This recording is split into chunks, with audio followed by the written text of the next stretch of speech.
Johansson was already an established star in Hollywood with a reputation for versatility. She began her career at a very young age, gaining early recognition in films such as The Horse Whisperer in 1998 and Ghost World in 2001. Her breakthrough came with Lost in Translation in 2003, directed by Sofia Coppola, where she played a young woman struggling with identity and connection in Tokyo. That role established her as both a dramatic actress and an icon of understated emotion. Johansson continued to showcase range with films such as Girl with a Pearl Earring and Match Point, proving she could move between period dramas, independent cinema, and mainstream projects. By 2010, she had entered blockbuster territory when she joined the Marvel Cinematic Universe as Natasha Romanoff, also known as Black Widow, in Iron Man 2. This role elevated her to global superstardom and allowed her to carve a space in the action genre, where her physical performance and intensity became central to her screen presence. Lucy offered Johansson an opportunity to expand further. Unlike her Marvel character, who is part of a team ensemble, Lucy placed her at the absolute center of the story. The film required her to portray a woman shifting rapidly from vulnerability to omnipotence, a journey that tested her ability to balance action hero charisma with existential depth. Many critics noted that her performance was the main anchor of the movie, providing believability to an otherwise high concept, sometimes abstract narrative. The impact of Lucy on Johansson's career was significant. It was one of the rare action-driven films led by a female star that achieved massive box office success, grossing over $460 million worldwide on a relatively modest budget. This success reinforced Johansson's bankability outside the Marvel franchise, giving her greater freedom to choose challenging roles. In the years following, she continued to explore diverse projects, such as voice work in Her and Kagai-like performances in Ghost in the Shell, Marriage Story, and Jojo Rabbit. The film Lucy remains a defining point in her filmography because it demonstrated that an actress could carry an action blockbuster without relying on a pre-existing franchise or male co-leads. Opposite Johansson, the film features Morgan Freeman as Professor Norman, a scientist who has dedicated his career to studying the capacities of the human brain. Freeman was already a living legend of cinema by the time he joined Lucy. His career spans decades, beginning with theater and television in the 1960s before transitioning to film roles in the 1980s and 1990s. He gained critical acclaim with Street Smart in 1987, which earned him his first Academy Award nomination. Throughout the following decades, Freeman became known for his distinctive voice, calm authority, and ability to bring gravitas to any role. Films such as Glory, Driving Miss Daisy, The Shawshank Redemption, SE7N, Million Dollar Baby, and the Dark Knight trilogy cemented his reputation as one of the most respected actors in Hollywood. In Lucy, Freeman's role was less about physical action and more about intellectual grounding. His character is the moral and philosophical counterbalance to the film's frenetic pace, providing audiences with explanations and theories that frame Lucy's transformation in scientific and metaphysical terms.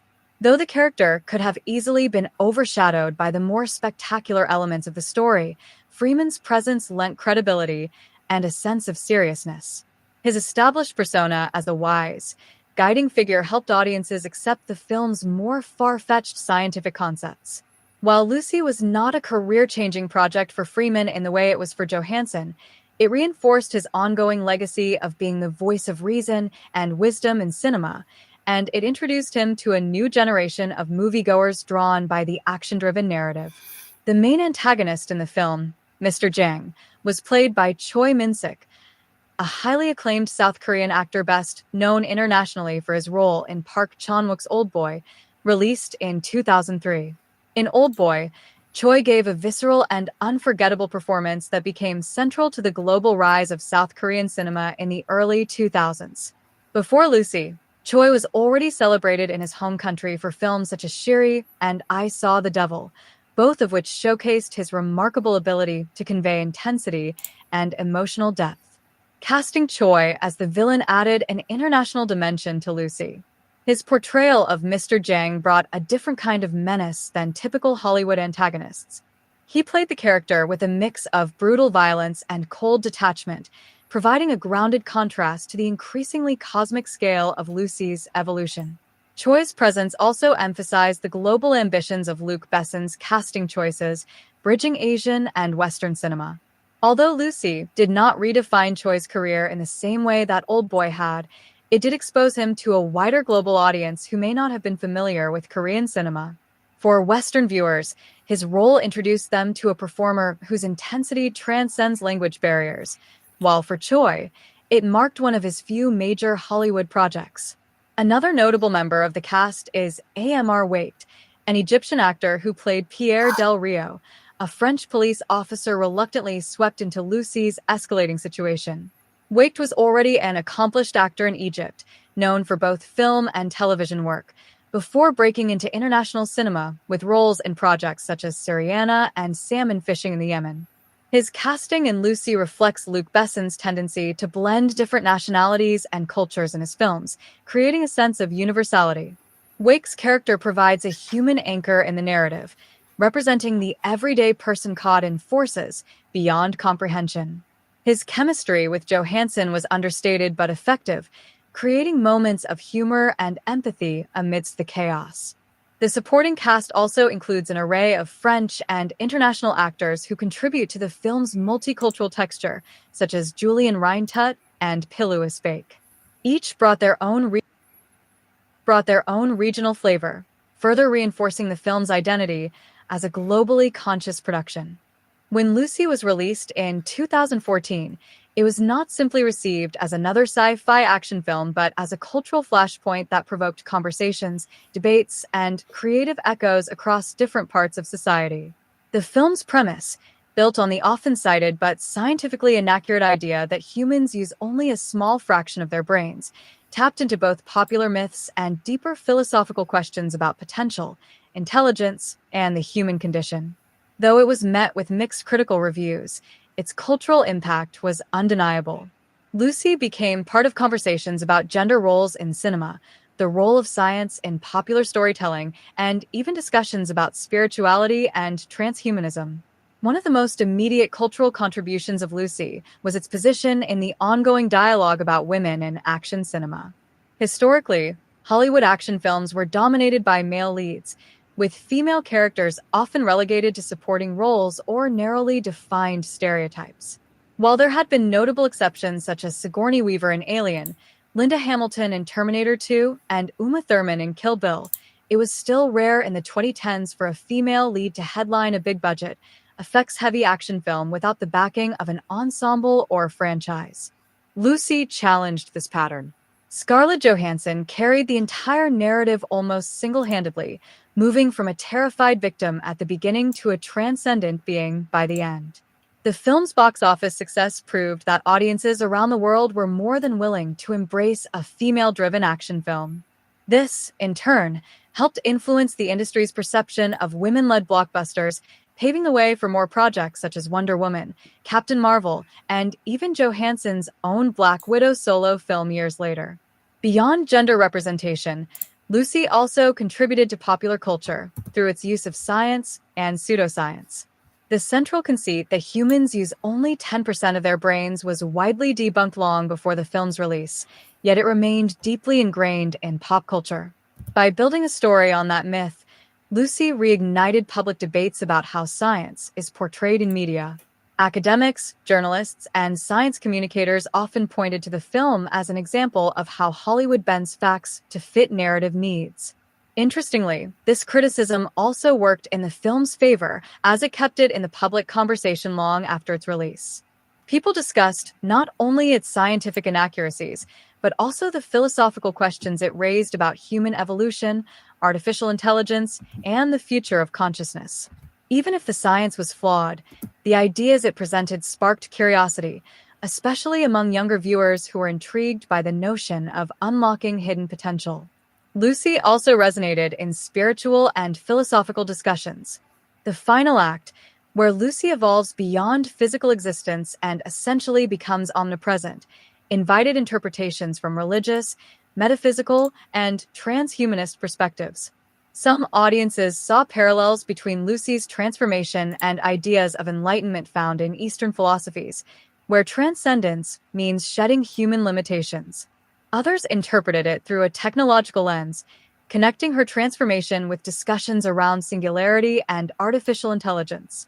These interpretations gave the film a significance that extended beyond entertainment, as it became a point of reference in larger cultural debates about humanity's future. In terms of political and social context, Lucy was released during a time when discussions around globalization.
W rolach głównych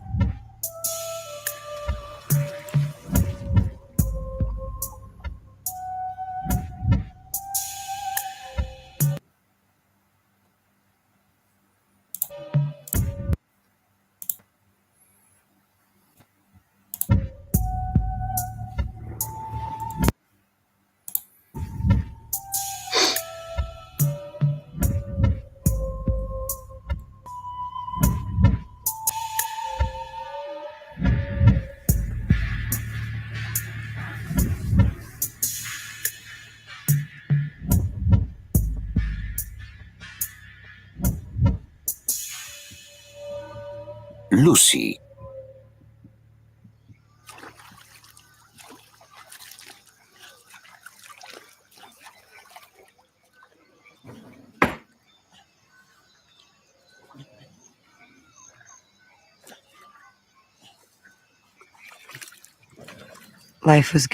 Miliard lat temu dano nam życie. Co z nim uczyniliśmy?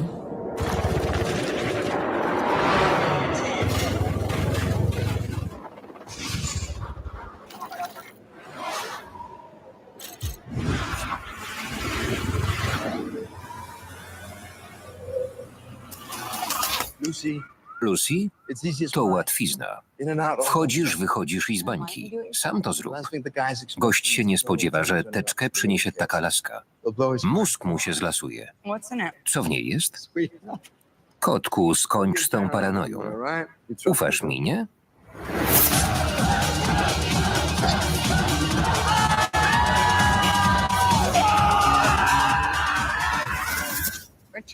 Richard? Bardzo cię lubię, ale teraz muszę się zająć sobą. Mam tyle spraw na głowie. Co robisz? Wracam do domu. W poniedziałek jest egzamin. Muszę się wykąpać i wkuwać. Kiedyś byłem w tym muzeum i wiesz, co odkryłem? Pierwsza kobieta nazywała się Lucy.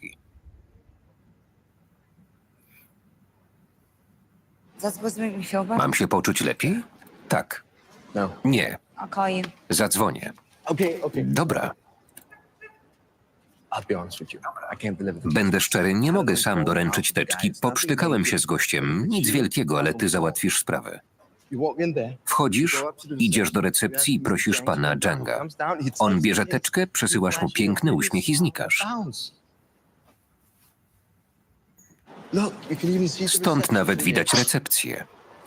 Idź. Co jest w teczce? Jakieś papiery. Zajrzyjmy. Jest zamknięta, szyfr zna tylko pan Jang. Ja tylko doręczam. Zapłacą ci? Tak jakby. Ile? Targujesz się ze mną? Chcę wiedzieć, ile ci zapłacą. Tysiaka. Dostaniesz $1000 za doręczenie papierów? Zgarnę tysiaka za 10 minut roboty. Resztę olewam. Ja też olewam. Posłuchaj. Podzielimy się.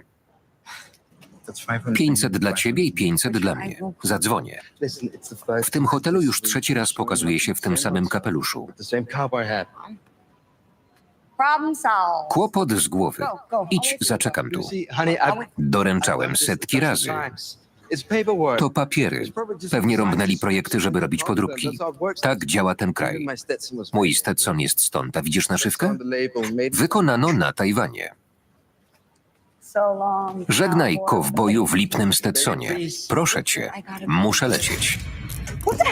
Co ty wyprawiasz? Wybacz, potrzebuję pomocy. Zdejmij to zaraz. Nie mogę. Zdejmij. Kluczyk ma pan Jang. Wejdź do hotelu i poproś go. Zdejmij to. Im prędzej wejdziesz, tym prędzej wyjdziesz. Jak możesz mi to robić?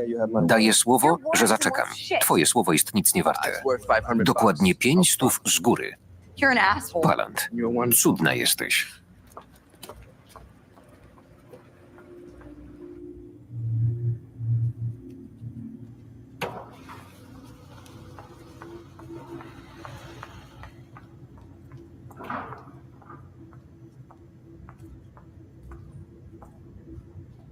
Miss, may I help you? Mogę w czymś pomóc? Tak. Przychodzę do pana Janga. Mr. Jang? Yes.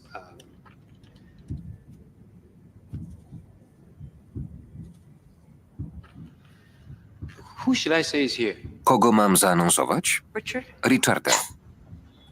Richard sent me. Richard mnie przysłał. 张先生你好，这柜台有位女士要找您。What is your name? Pani nazwisko? No, Richard. Chodzi o Richarda. Richard's, Właśnie próbuję zaparkować. 他说他是跟 Richard 一起来的。Mr. Jang still wants Pan to know Jang your name. chce znać pani nazwisko. Lucy? Lucy. Lucy what? A dalej? Po prostu Lucy. Gdyby mógł się pospieszyć.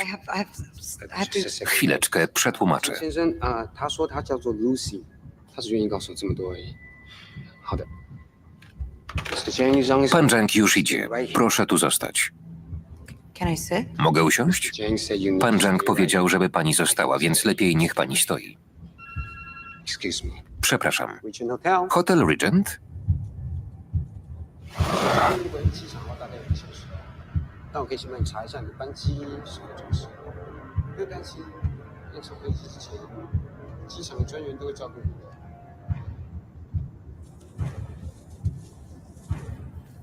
请问一下，你的班机是直飞还是转机？ Nie. 出去！哎，现在